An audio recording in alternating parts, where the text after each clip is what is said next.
Pakistan television की मशहूर व मारूफ न्यूज कास्टर मापारा सफदर को 1979 में जुल्फकार अली भुट्टो की फांसी की खबर पढ़ने के लिए क्यों कहा गया?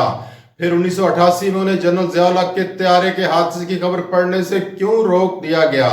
जनरल ज़िया के मार्शल लॉ दौर में औरतों को किन मुश्किलात का सामना करना पड़ता था? और 1980 की दिहाई में नौजवान पीटीवी का 9 बजे वाला खबरनामा किस वजह से देखते थे? ये सब आज के शो में जानिए। एहतसास और खूबरू न्यूज कास्टर मापारा सफदर और उनके चाहने वालों की जुबानी। आज से तकरीबन 35 साल कबल जब पाकिस्तान में पीटीवी के अलावा कोई टीवी चैनल नहीं होता था और ना ही इंटरनेट था, उस वक्त पीटीवी की रोजाना सिर्फ 6 घंटे की नशरियात होती थीं, जिसमें 9 बजे के खबरनामे को खास अहमियत हासिल थी। लोग मुल्की और गैर मुल्की खबरों को वीडियो की सूरत में देखने के लिए 9 बजे का बेताबी से इंतजार करते और 9 बजे के खबरनामे की मकबूलियत की एक वजह न्यूज कास्टर मापारा सफदर भी थी, जो अपनी खूबसूरत आवाज, तलफ़्फ़ुज़ की परफेक्ट अदायगी और खुशनुमा शख्सियत से खबरनामे को 4 चांद लगा देती और उनके चाहने वाले खूब दिल जमी से खबरें सुनते।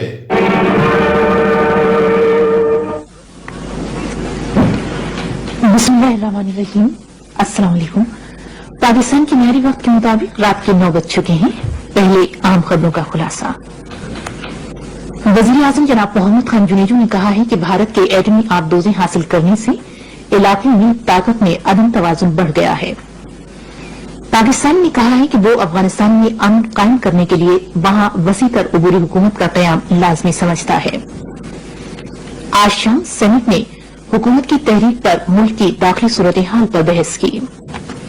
इसराइल ने मजीद 4 फलस्तीनियों को मुल्क बदर कर दिया है। लाहौर प्रेस क्लब ने 20 अक्टूबर को मापारा सफदर, जो कि अब लंदन में मुकीम हैं, के एजाज में एक तकरीब का एहतमाम किया, जिसमें मापारा सफदर, उनकी बहनों, दोस्तों और चाहने वालों ने शिरकत की।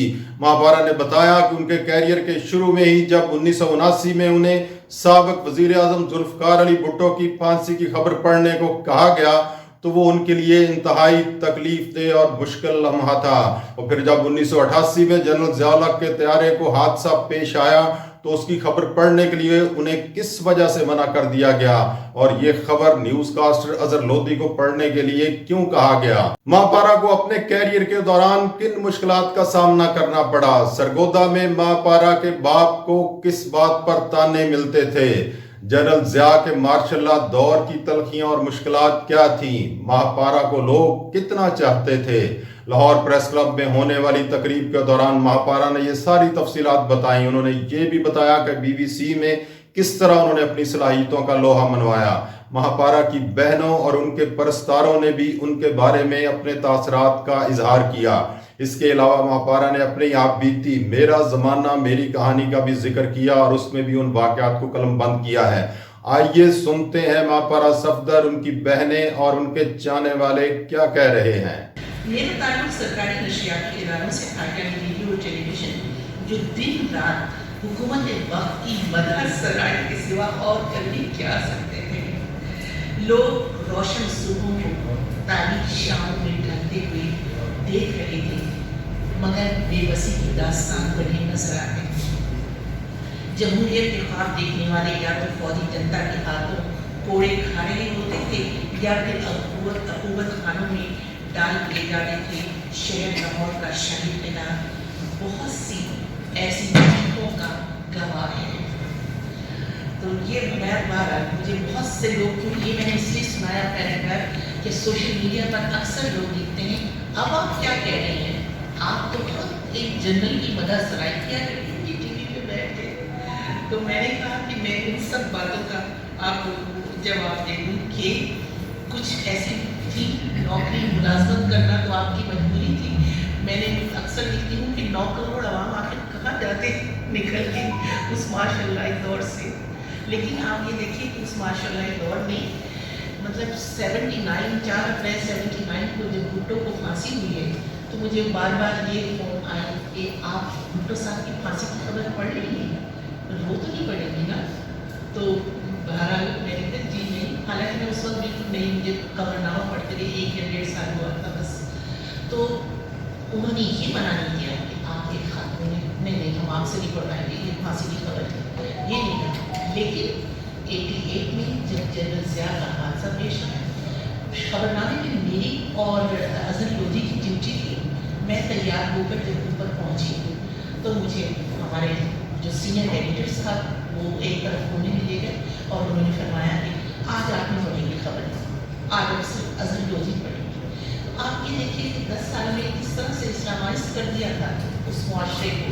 तो मैंने उनसे कहा, मैंने कहा देखिए मैं तो भुट्टो साहब की फांसी की खबर पढ़ चुकी हूँ और उस वक्त तो मैं इतनी सीनियर नहीं थी, अब तो मुझे खबरनामा पढ़ते हुए इतना अरसा हो गया। तो कहने लगे नहीं बेबी वो देखिए हम लोगों ने मेकअप किया होता है, ये बड़ी संजीदा खबर है। तो मैंने कहा कि आप मुझे पहले बता देते, क्योंकि जब खाने काबा पर हमला हुआ था तब भी मुझे घर पे फ़ोन आए थे।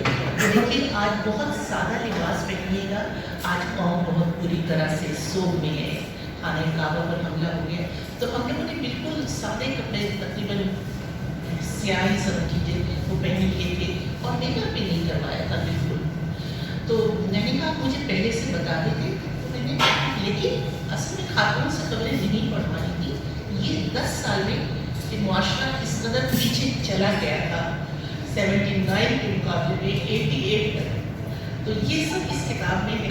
तो मेरे लिए जो सबसे बड़ा अवार्ड था 86 में मैं जब खबरनामा पढ़ के बाहर निकली तो मुझे एक खत मिला और वो खत था मेरे सरगोदा शहर से और वो किसी बुजुर्ग का लिखा हुआ खत था। उसमें ये लिखा था, माँ हमारा तू सिर्फ अपने वालिदैन की बेटी नहीं है, तू इस शहर की बेटी है। तूने हमारा नाम फख्र से बुलंद किया है। जब तुम टीवी पे आती है तो हम बड़े फख्र से बताते हैं ये हमारे शहर की बेटी है। मुझे मेरे आंखों में आंसू आ गए ये देखकर कि ये वही शहर था जिसमें जब आगे बढ़ रही थे, कॉलेज में जा रहे थे, तो हम लोगों ने और मेरे वालिदैन ने बहुत से इल्ज़ाम भी सहे थे, बातें भी सुनी थी, ताने भी सुने थे। मेरे वालिद का कोई नाम नहीं लेता था बल्कि 6 बेटियों वाले ज़ैद साहब कहा जाता था। तो इस किस्म के ताने भी सुने। लेकिन जब ये खत मिला सरगोदा शहर से तो यकीन जानिए कि मेरी जिंदगी का सबसे बड़ा अवार्ड वो ही था। और जो यहाँ पर जो नए बच्चे हैं वो लोग ये जानते हैं कि ये वो आसान ज़माना नहीं था। मैं जो कुछ अपनी किताब में मैंने ये सब कुछ लिख दिया है और मुझे यकीन है कि आप लोग इसको ज़रूर पढ़िएगा कि आगा नासिर साहब जो ये थे डायरेक्टर जनरल रहे वीडियो के भी, उसके भी उनसे मैं एक दफ़ा दरख्वास्त करनी गई कि प्लीज़ मैं किताब लिख रही हूँ, मेरी किताब पे आप कुछ लिखिएगा ज़रूर। तो फिर बातें होने लगी, कहने लगे कि क्या लिख रहे हो, किस तरह से क्या क्या कुछ। तो मैंने उन्हें बताया कि देखिए आजकल तो बहुत चैनल्स आ गए हैं और लोग बड़ी खुशी बच्चियाँ आ गई हैं मीडिया में, लेकिन मुझे तो 6 महीने तक अपने वालिदैन को मनाना पड़ा था कि मैं जाना चाहती हूँ टीवी पे। तो मेरी वालिदा हालांकि इस कदर रोशन ख्याल खातून थी तालीम के सिलसिले में कि वो उन्होंने सरगोदा शहर से, शायद मेरी ये बहनें चंद लड़कियों में से हैं जो सरगोदा से यूनिवर्सिटी में लाहौर पढ़ी थी। तो इसके बावजूद जब टीवी पे मैंने कहा कि मैं जा रही हूँ तो वो उन्होंने बिल्कुल, उनका यही था ताकि मैंने कि तुम बिल्कुल सही कह रही हो, हमें न्यूज़ के लिए, अनाउंसमेंट के लिए, ड्रामों के लिए कोई लड़कियाँ नहीं मिलती थी, वालिदैन भेजने को तैयार ही नहीं होते थे। बल्कि कहने लगे, मैं अपनी बीवी की तरफ इशारा करके मैं सूर्या को लेकर लोगों के घरों में जाता था कि अपनी बेटियों को भेजिए, वहाँ बहुत अच्छा आपको माहौल मिलेगा। तो बिल्कुल ऐसा ही है। तो मतलब इस वक्त ना बिल्कुल दिन और रात का फर्क हो चुका है उस माहौल में और आज के माहौल में। तो मुझे बहुत खुशी है कि हमने कम से कम लोगों के लिए, बच्चियों के लिए, आज की बच्चियों के लिए रास्ते खोले। तो हमारा जो पहली जो तरबियत हुई थी वहाँ पर BBC में जाने के बाद, वो पहली तरबियत ये थी कि आप जब बुश हाउस होता था उस समय BBC का एक बड़ी मशहूर बिल्डिंग थी बुश हाउस, इसमें जबानों की लोग रहते थे। BBC क्या थी, एक तरह से मिनी वर्ल्ड थी वो सबके। तो जब हम लोग उसमें जो पहला हमारा कोर्स होता था اس میں وہ کہتے ہیں کہ جب آپ اس بش ہاؤس کی بلڈنگ کے اندر داخل ہو گئی ہیں تو آپ نہ پاکستانی ہیں، نہ انڈین، نہ بنگلہ دیشی، نہ انگلش، نہ کچھ، آپ صرف ایک صحافی ہیں اور آپ کو غیر جانبداری سے وہ خبر سنا۔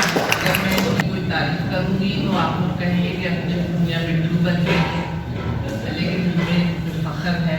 اور جب میں اسلامیہ کالج کوپر روڈ میں لیکچرر تھی تو اکثر گزرا کرتے تھے جب راستوں سے تو اسٹوڈنٹس کھڑی ہو جاتی تھی اور کہتی وہ ممپارا جائے، وہ ممپارا جائے۔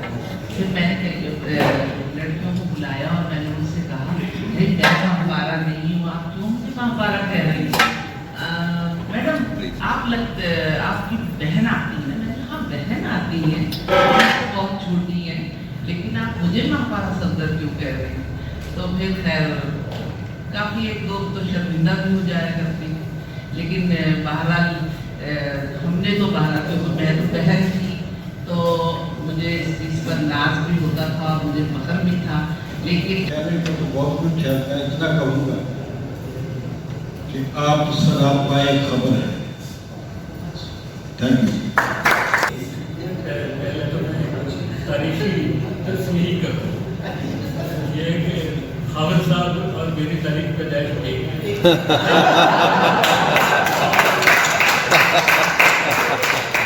اور ہمارا جو ہے نا ہم دونوں سے چھوٹی ہے۔